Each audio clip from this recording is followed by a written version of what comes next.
Well, we have the word here from ringside that Bob Foster is on his way to the ring.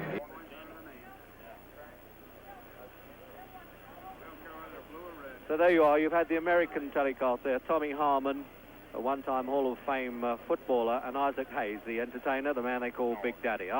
You heard them all in Britain, actually. I'm alongside them here at ringside and was unable to hear a word. So then this is the big one, and certainly it must be a long walk for the world light heavyweight champion Bob Foster. One feels that this is the same sort of feeling a man must have when he walks to the gallows. But he's got to give away 3 stone and fight Muhammad Ali. Well, he doesn't look nervous, Bob Foster. 33, been around 11 years as a pro, and of course made the record number of world title defenses at that division, 11, and knocked out Chris Finnegan in the 14th round at Wembley last September.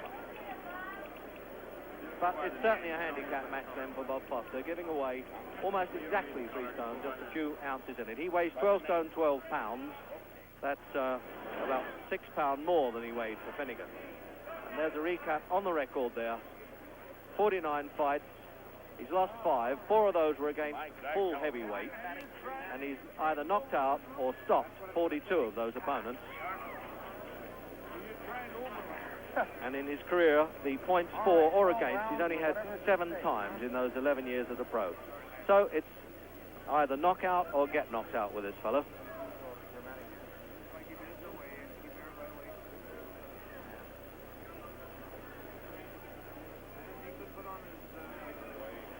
So I'm wondering if you're feeling the altitude now, looking over the ring from this casino hotel, where it really is a breathtaking scenery, and at the altitude height, this is where they send athletes to train at Lake Tahoe, on the borderline between Nevada and California. And these fellows have been using oxygen canisters for their training sessions, but they've been barred for the fight.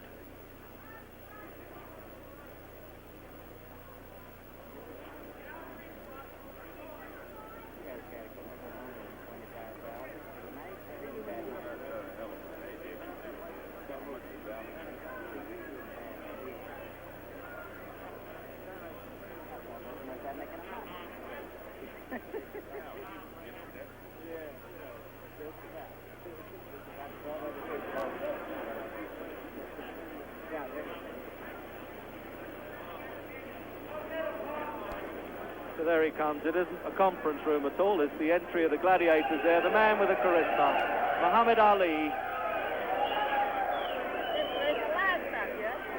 He kept Bob Foster waiting a minute or two. I don't necessarily say that was deliberately. It may have been the dressing room whips weren't getting him out on time. But he's looking very casual about it, I must say. There he is, the big man himself then. 15 stone, 11 and a half.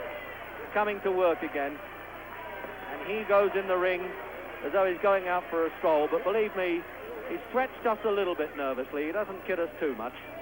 He gets that adrenaline working for the big event.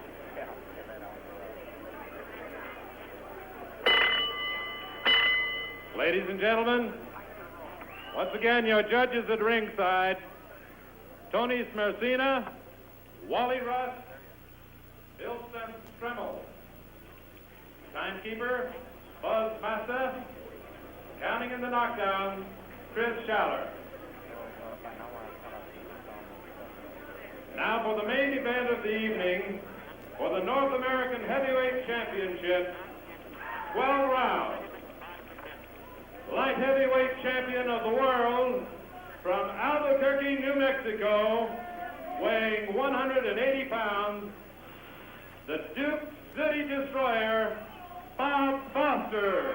Well, that's the new title, and it seems to have amused Foster, the Duke City Destroyer. He's really a highway patrolman in Albuquerque. And wearing white trunks, the former heavyweight champion of the world, the North American heavyweight champion from Cherry Hill, New Jersey, weighing 221 1/4 pounds, Muhammad Ali.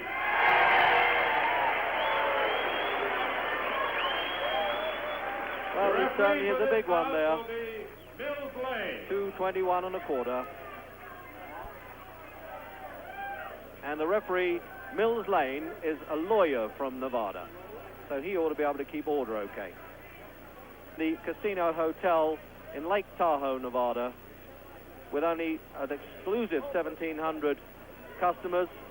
The heavy rollers, that means the big gamblers, $150 at the ringside pew, $75 the cheapest seat.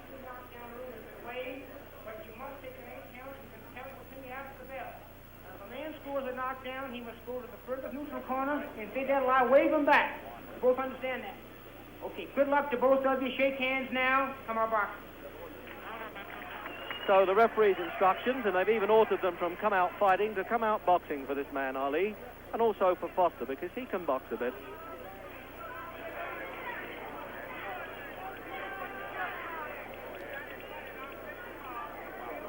So then the handicap match, I think, the reigning world light heavyweight champion here, Bob Foster, the man who fought this man, Ali, so many years ago as an amateur in a training session, had him on the floor with a left hook and said, I've always waited for the chance to do it again. Well, now we'll know.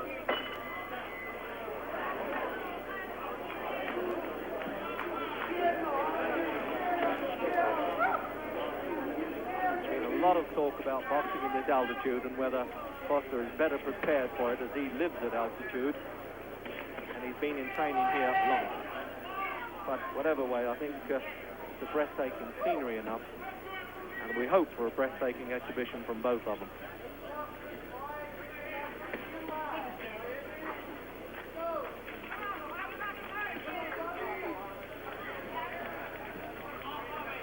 Well, there's one thing for sure, the lighter man of the two isn't backing off, and he's trying to fight side on to present a smaller target for Ali.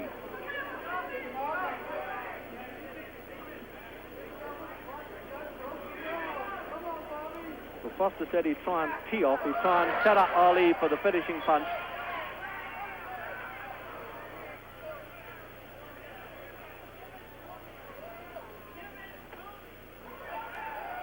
The big man now 5 pounds heavier than he weighed against Floyd Patterson. But still getting up on those toes at 30. Hasn't altogether lost that youthful exuberance. And that trainer, Angelo Dundee, there in the corner, that unusual shot.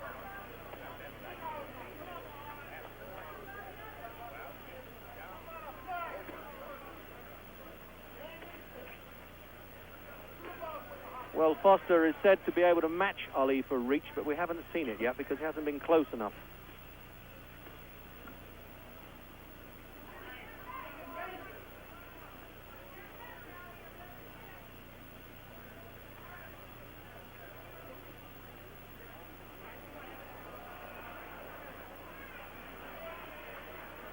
Well, Ali almost treating him with contempt. Can you imagine that? The man, the way he knocked out Finnegan, 11 world title defenses at the light heavyweight limit.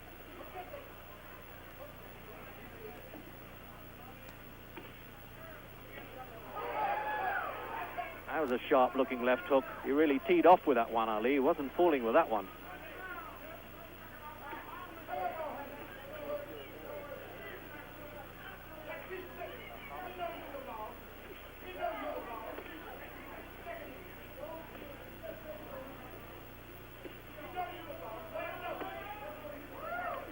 And they're yelling in Ali's corner, Bundini Brown, let him know you're the boss.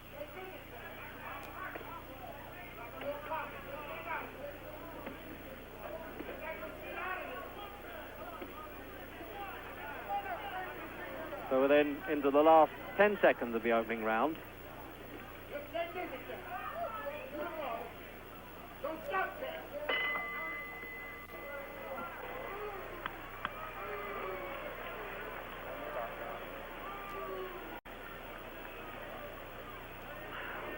Well, Foster certainly tasted those very powerful left jabs of Ali in the opening round. And that whistling there, of course, is for the beauty who's coming in with the rounds board.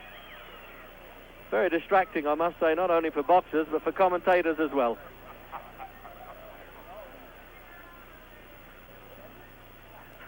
There's Ali there. Really looks as though he could doze off in the corner. What a fantastic man this is. He's now 30. Looks as though he could box forever. This is his 41st fight, and of course lost only one against Joe Frazier, and there was some dispute about that too.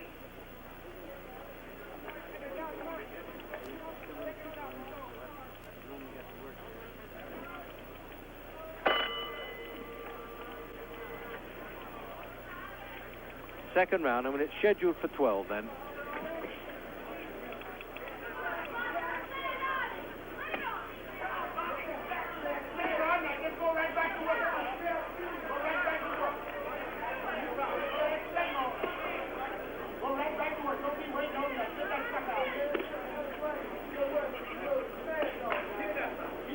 May look like flicking left hands, but I can assure you from close up, you can almost feel the thud of that as it hits Foster's face. That's a hard enough punch. Rather like a Chinese water torture, keep tapping him on the head there.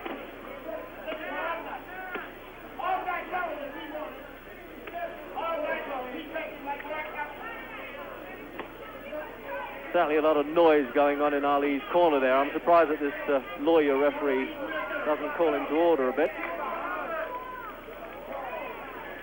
But it's quite obvious to me that Foster's trying to tee off. He's trying to make Ali lean into him, get closer, and throw a hard blow. Frazier gambled a lot more when he fought Joe Frazier. Only lasted 2 rounds, but that really was a hard 2 rounds.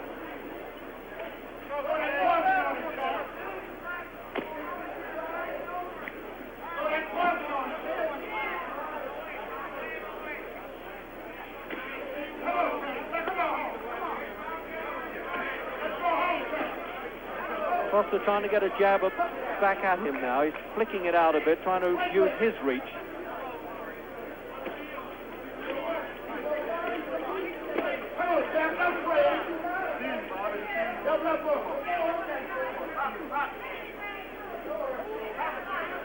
Well, this is one of the biggest rings I've seen. It's at least 20 foot. It really is decoratively done. But they're not using it at all. It's very heavily padded, and I don't know whether they can use oxygen canisters in the corner, but I understand that the Nevada State Commission said no, it's dangerous, but they allowed them to use it in training to help with the altitude problem.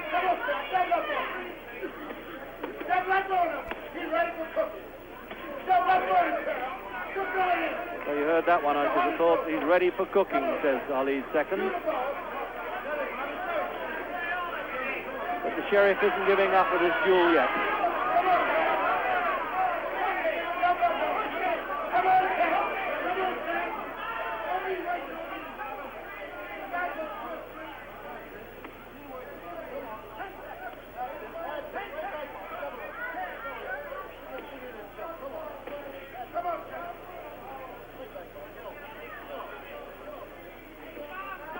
Well, that's the face of a man with a problem.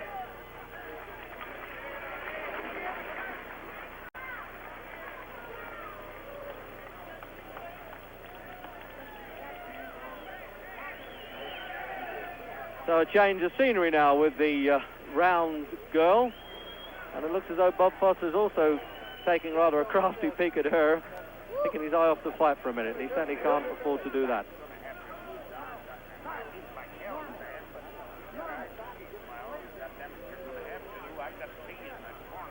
So this is the 10th fight Ali has had since he lost to Joe Frazier in 1971, and this keeps himself in shape the whole time, looking for that return. But he still hasn't scored a really clean-cut knockout since he was last champion in 1967 against Zorafoli, although Jürgen Blind did in fact get counted out, but it wasn't considered a clean knockout.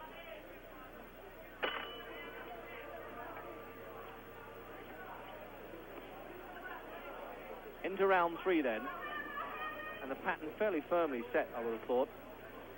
The big man using this very stiff jab, Foster trying to tuck himself inside it there it is, and use a left hook. He can also use a short right hand punch. You may recall how he knocked out Mike Quarry with a superb left. I also have seen him knock opponents out with a short right hand. Now I wonder if he can get away with it here.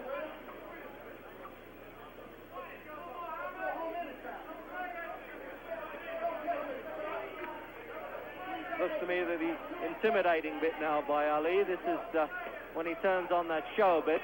Foster almost scared out of his life. He's patting him on the back. Can you imagine? This is a man who really rips heads off at the light heavyweight limit.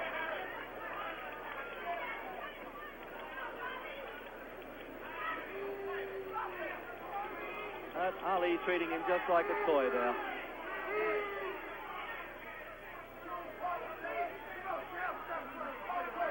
yelling in the corner, "Stop playing, champ, let's go." Well, in fact, he isn't a champ, although they've called him the North American champion for this one.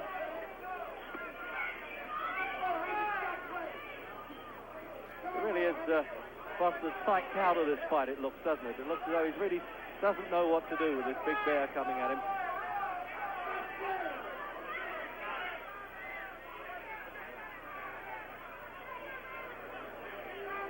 Well, he's got to do a bit better than this, Foster, for $125,000. He's entitled to fight until he drops. I think Ali's almost inviting him to do something. And he's talking to the corner there, Ali. He's saying, don't worry about him.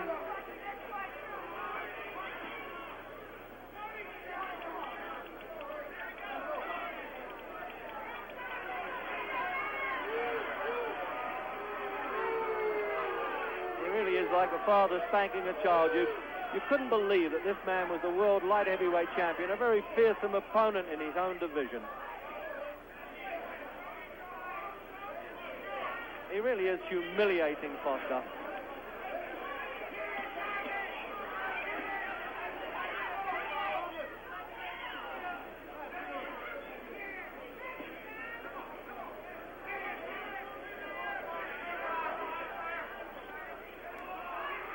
Well, it looks as almost as one-sided here as a deer hunt.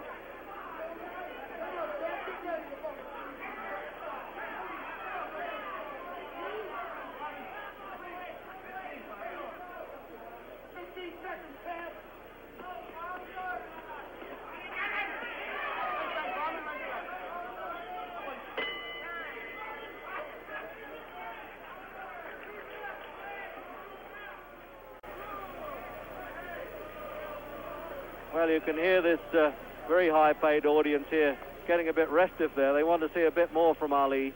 I think they want to see more from Foster, in fact, because there's not much more this fellow can do if the opposition won't open up.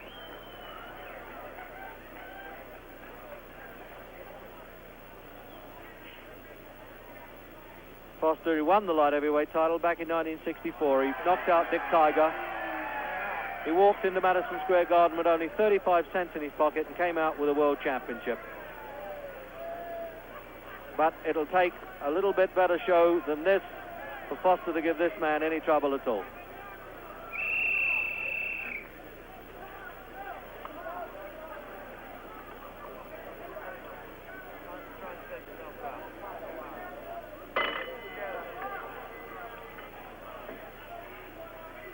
So, round 4 then.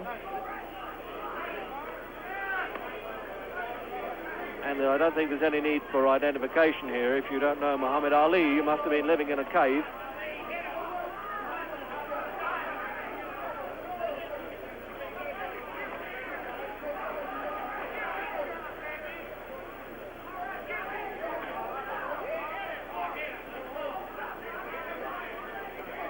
The point is, I don't think it's the exact weight that's so much of an advantage for Ali, because he isn't leaning on Foster or shoving him around. It's just sheer size and mastery. What do you know about that? A warning for a rabbit punch. Well, at least the referee got himself into the picture.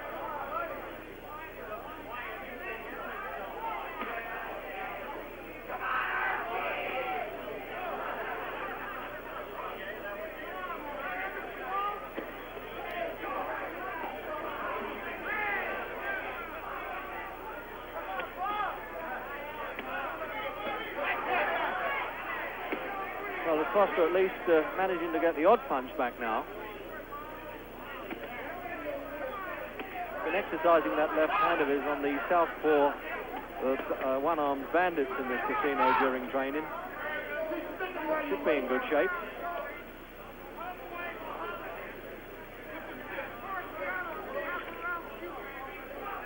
These two could really could fight in a phone booth, there's no doubt about it.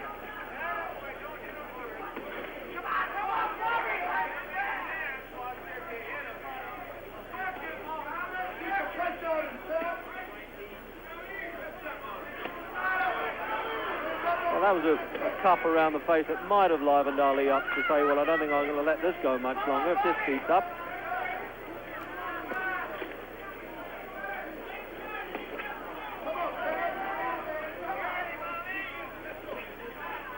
hardly moved out of that centre circle.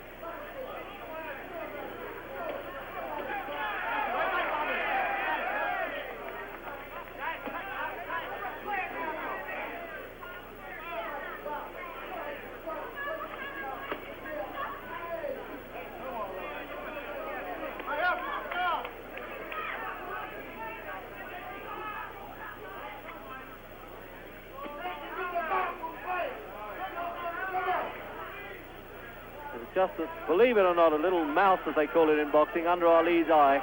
He has a swelling there. First time I've seen that pretty face ruffled, and I'm wondering how it happened.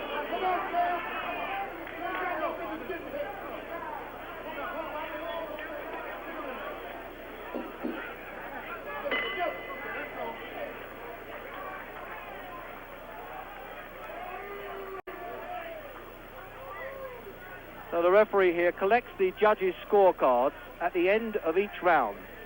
So, as they say, no skullduggery is permitted, and they're given to an adjudicating panel. Well, I don't think you needn't worry about that because Ali's so far in front at the moment. But they're using an ice pack on Ali's face now.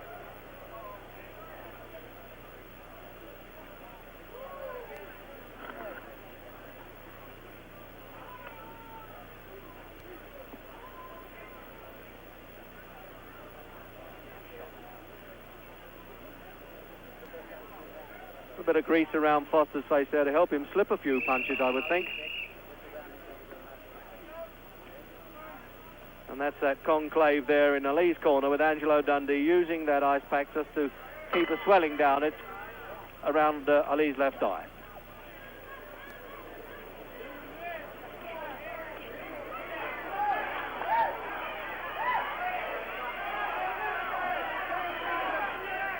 Well, I'm wondering now in the fifth round whether Ali is going to hang about.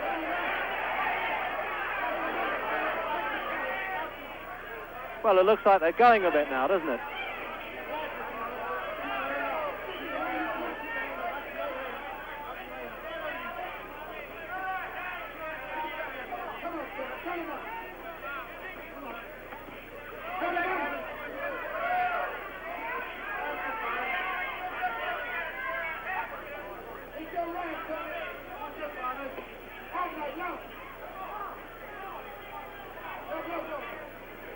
And it looks as though there's blood coming from that swelling around Ali's eye. Well, that is a real turn up for the book, isn't it?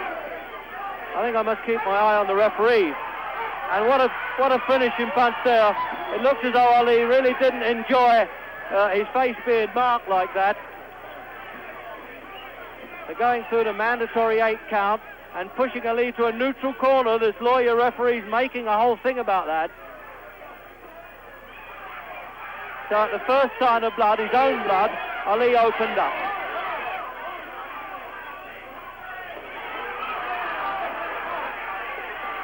Oh, and a left hook there. It really unhinged Foster's knees, but he's having a go. And his own second's almost in the ring with him there. Just look at that. Foster's management halfway in the ring with him, but they won't get in.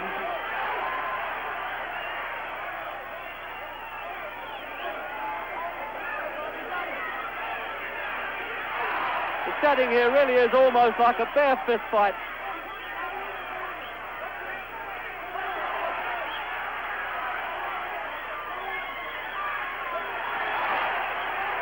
And isn't Foster getting some encouragement? The moment he gets through with a punch, the crowd go crazy there. But he's rocking again there. He's giving it all he's got, Foster, but his legs are unhinging. Yes. I don't think he's going to get up from that, is he? He's looking at the corner as saying, I can't do it. Is he going to count him out? No, he's made it.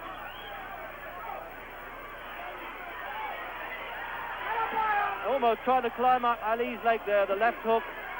This is the third knockdown. They've waived the 3 knockdown rule in Nevada as we come up to the end of this round. Originally, if a man went down 3 times, they would stop the fight. But he might survive this round, Foster. I doubt it. Now the bell can't save him because the count will go on. And he's counting on the referee until he gets up.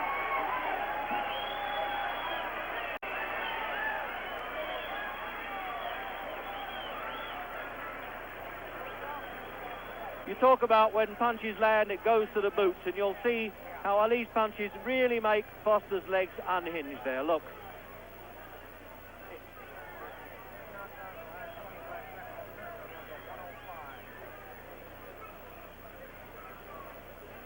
Well, I wonder if they can revive this man now. I think he does need the oxygen to pull himself together. He also needs to be able to fight a bit too. So there you are, an unusual sight indeed. Muhammad Ali cut, and Angelo Dundee just staunching it there with adrenaline. And that's the doctor getting out the ring there, Ferdy Pacheco, who works Ali's corners the whole time.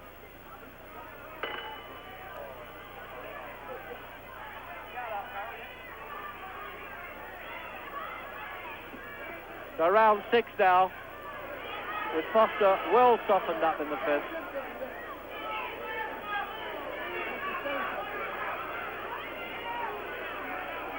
Now Ali getting up at his toes. They haven't completely staunched that injury around Ali's eye there. There's just a slight trickle of blood.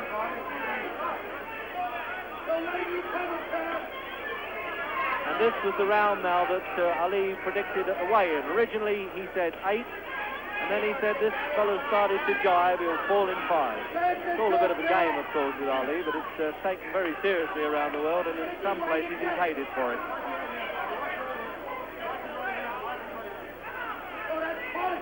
And up on his toes, we may even get the Ali shuffle going in a minute.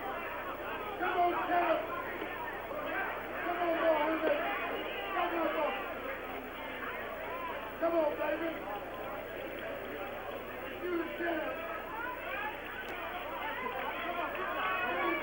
I think this is a bit of a show-off round now for Ali. He's getting up on his toes, working himself into good condition.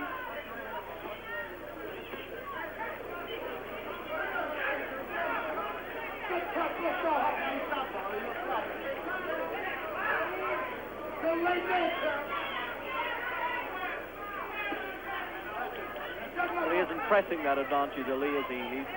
Most fighters would come out really raving mad, throw punches, but this fellow knows it all. He knows he can bide his time.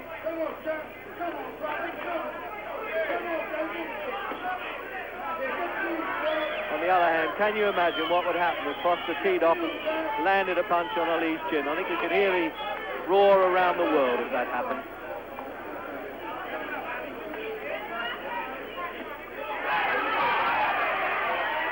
Well, that's what they call in fight circles taking a bit of a liberty. Foster's getting through with those left hands. I wonder if he's going to pay for it.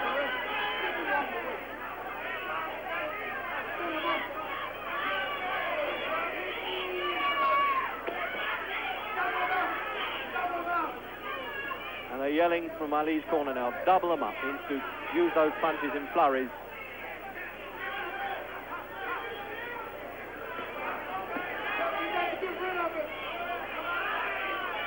That really is a red swelling there around Ali. That's really the topic of conversation here, I think.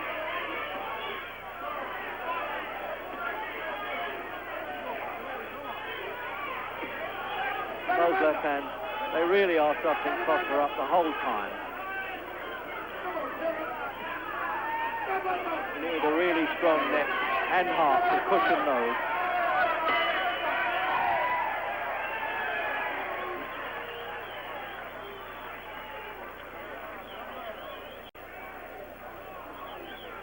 Well, I think that's, I was going to say, a unique sight there, an injury to Muhammad Ali. It shows that somebody has been hitting him, and it wasn't the referee. They use these adrenaline swabs there, and of course Angelo Dundee is an expert here to patch up that wound, but it isn't serious at all. But I don't think Ali can afford to take any risk and allow Foster to catch him on it, because if it really got a bad cut, then he'd be in trouble.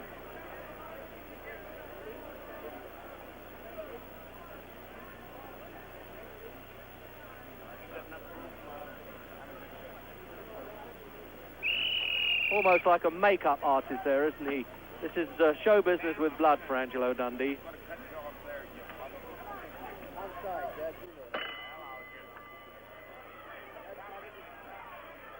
Into the 7th then. And you have that swelling below Ali's eye and the cut just above it.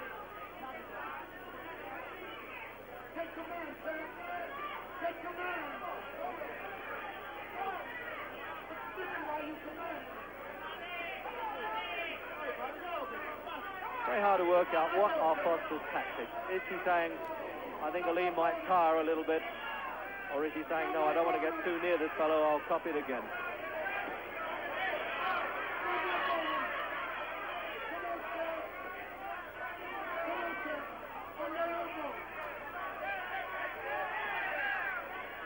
Well, it looks as though it's put a bit of new heart into Foster, that side of blood, doesn't it?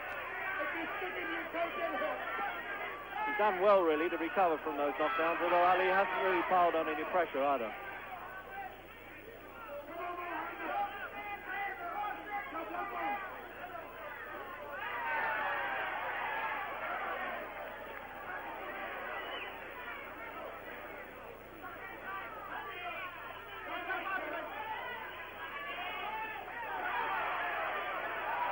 Well, he played that right hand on Ali's eye all right. What encouragement. Anybody who gets through with a half a punch against this fellow gets all the encouragement in the world.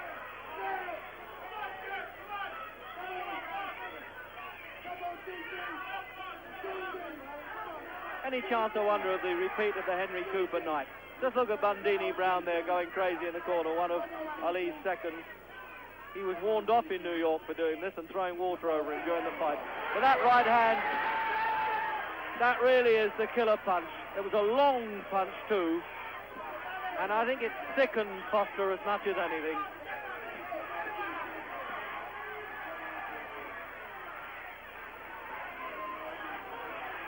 Looks as though he's going for the finish here, the payoff now.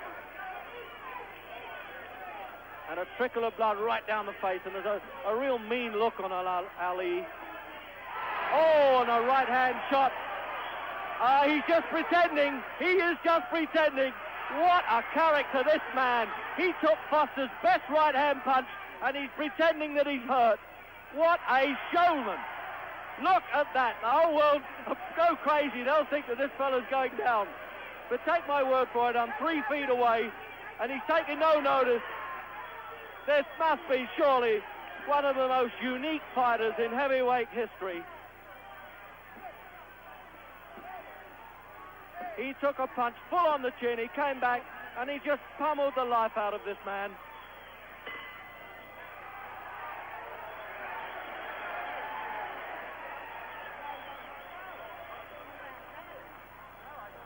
So let's have a look now again at that right-hand punch. Believe me, it hurt enough. It thudded into Ali's chin, but he put on that show with the wobbly knees. He did that when Jerry Quarry caught him.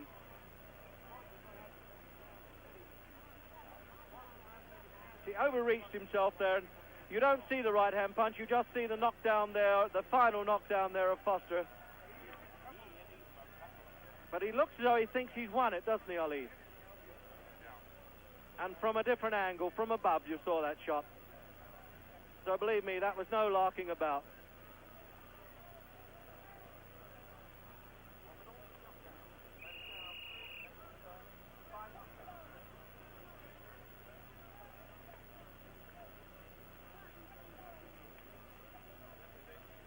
So there you are now.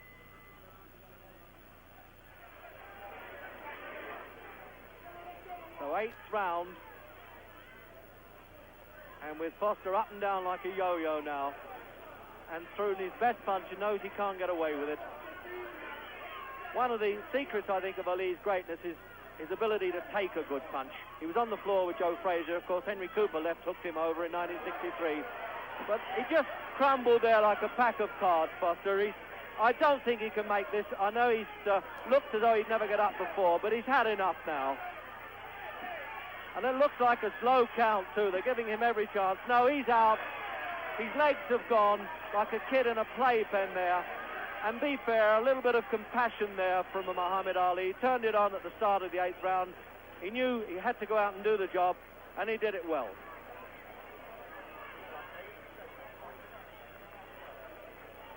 So now, when he gets his best back, let's go and have a word with Muhammad Ali.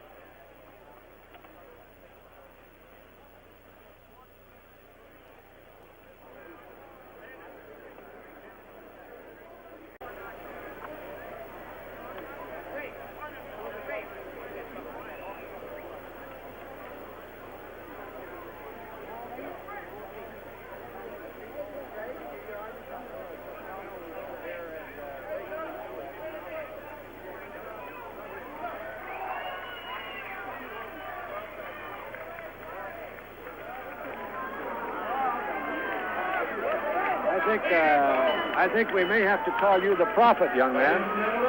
You predicted 8 rounds. Well, yes, I was lucky. I figured it'd go in about 8. Luckily, I picked the right one. Ali, tell me about Foster. Now, that's the first time in all the fights that I've seen you in, and I've seen practically every one of your fights, that I've ever seen you cut. Yeah, I got cut and a little light bruise. He hit me with a glazed left hook. It wasn't solid, but it straightened me. But I'm human also, and 1 out of 300 fights ain't too bad. No, it certainly isn't. I want to say hello to my friend Major Coxon, my wife Belinda, and Count and Ronnie and all my friends out there. And Bernie Pollock, a great friend of mine, who I built my training camp in Deer Lake, Pennsylvania on his land. And all my friends and fans in Louisville, Kentucky. All right, now tell me this. Did the altitude, the 6,200 feet, affect you? Did you feel tired? Yeah, I hate to admit it, but I did. It looked as though you were working and laboring a little harder than usual. Yes, mostly flat-footed style. The prancing and the dancing and the punching would have been a little too much for me. Now tell me this, one punch tonight, the first left hook that set him down, do you think that was the start of it? Yes, naturally it was. It shook him, but not quite enough. But when a man is dazed like that, the more he's hit, then the more easy it is for him to go down. Well, you certainly couldn't fault his courage. You knocked him down so many times, he constantly kept getting back up. Don't need be surprised. Champ, if we can, we would like to roll that left hook. See if we can back up our tape here now, so you have an opportunity to see it, and perhaps you can describe what's going on. Well, right now I'm just feeling him out. He's real tricky. I had to watch him. He didn't have the power. Only one punch with the left hook, a quick snap and left jab, which kept getting to me, as you see. But he didn't have the weight to follow through. Val just caught him with a grazed right hand. I could do a lot of dancing, a lot of footwork, but he wasn't a Joe Frazier, Savallo type fighter where you have to keep moving away from him because he don't charge you too much. Well, now that was a long right that connected, and it appeared that extra power of yours, being a true heavyweight, really was the difference against the light heavyweight. Extra power helps a lot, right. Now, you got 41 pounds on him in terms of weight. As a light heavyweight, he also seemed to punch pretty well for that weight. So I'm glad I wasn't a light heavyweight, because if I was about his same weight, I think it'd been a lot of difference in the fight. I believe I would have won, but probably not as easy. Ali, you fought everybody that has come along. You have now taken the light heavyweight champion out of there. Where else do you go? What's the word on Frazier? Well, I'm fighting all the top contenders. Frazier's not actually doing too much right now. They forced him to take a fight and still look like it might not come off, but they forced him to fight George Foreman. And the way he looked with Terry Downs and Ron Stander, hope he's in better shape for Foreman, because I want him to win, because I want one more shot at Joe Frazier. Well, the whole world wants to see that fight. Here is another knockdown on our backup. We'll back the tape up for you so you can see this one. Go ahead, take it over. Well, right now, I'm watching him because he comes up with that jab to the body, and I'm looking for that big hook to the head. He's throwing a lot of left jabs, and I just caught him with a solid right there. Surprised he could take as much as he did. I caught him with a hook, another right, and that was it. No question about it, he couldn't get up from that one. Ali, at any time were you ever in doubt? Well, not really. In doubt whether I would knock him out in the round I predicted. I predicted round 8. Then I predicted round 5, and I missed 5, but I did get him in 8, but I should have stuck him on. All right, now you've got Reg Guttridge here from the ITV over in England, going there by satellite. Well, hello to Reg and all my friends there who support the ITV. Mary and George, great friends of mine, and Patty Monahan, my #1 fan over there. Well, I'll congratulate you on their behalf, Marmy, but it's most unusual to see you, I was going to say, with the black eyes. That was... No, I got a little cut, a little bruise. How did that happen? He grazed me with a left hand. He did? I am still a little human, but that's the first time I've really had a bruise in the professional fight. I always knew you were human. Did this altitude get you at all? I know that you prophesied the right round. I thought it wouldn't, but it did. I couldn't dance and move like I wanted to. There was no need for it because he wasn't an aggressive fighter. Too, he just stays and stalks. Yeah. So it'd be real dead if I just did nothing but dancing when I wasn't dancing away from nothing. Well, I know you're looking to fight Joe Frazier again. We're all looking forward to that. Joe Frazier and others, fighting in England? You have another Joe over there, Joe Buckner. Oh, they do? Yes. As soon as I clean up everything here in America, I'm being the real world champion. I can't let nobody control one of the rooms in my house, which is the world. I want to come to London and tried that Joe Buckner. And he's whoever nearly as else. pretty as you, isn't he? He'll have a Yes, bit of he trouble told with me he you. was prettier than me, and I have to change all of that. Ali, I want to fight him right there in London. We'll look forward Okay, to that thanks a lot, Frazier Mike. fight. So with that then, you heard the great challenge from this most remarkable heavyweight. It's good night to you from Stateline, Nevada. Now turn around here and let all the folks see that good-looking puss of yours. Tell me this, were you surprised at Foster's obvious punching ability with a cutting like that? The fight wasn't Foster. The fight was Muhammad Ali. Muhammad did all this to himself by playing. Only prayers brought us through. But it's teaching him a lesson to stop playing with important things and go ahead and cook. He's trying to make a prediction. The prediction is to win and stay champion for little kids like this. That's right. Well, we'll certainly hope that it won't be long before you get that Frazier fight. We will, with Thank your you very blessings. much. Thank you. Good to see you. Yes, sir. Well, we're waiting over here just a minute, if we can, to get a hold of Bob Foster. Can we get a hold of Mr. Foster here for a minute? How'd you like it, Tom? Angelo, it was a good fight. What did you think about it? Well, I think this guy with that prediction stuff, he psychs himself up. He wants to go for the 5, and he slowed down on purpose not to get him out of there earlier. And that's a dangerous thing to do. Angelo Dundee, the manager and trainer, of course, of Muhammad Ali. Now, you didn't appear to be too worried about that cut. That's the first time I've ever seen him cut. Well, listen, I had to prove to myself I'm still a good cut man. I never worked on this guy before. Was it a type of punch that Foster was throwing that did it? You never know with cuts. It could be butts, elbows, heads. You never know. But it was a good shot.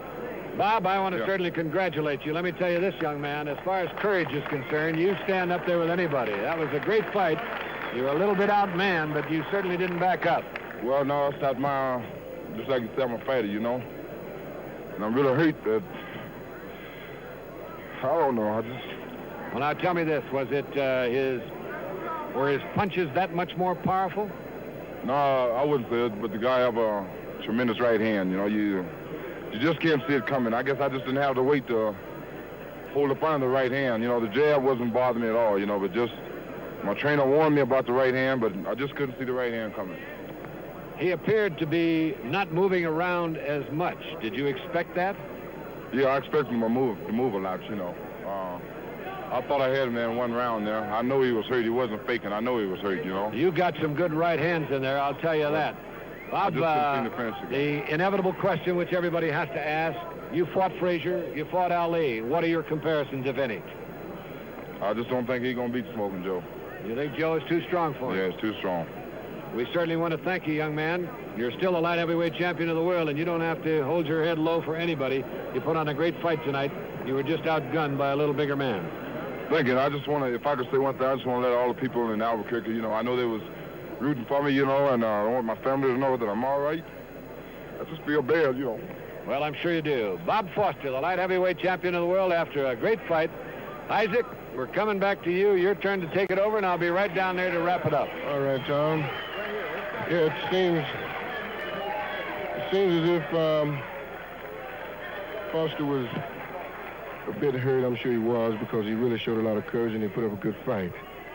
But like you said, it was a weight difference, and the champ, Muhammad Ali, just kept coming back.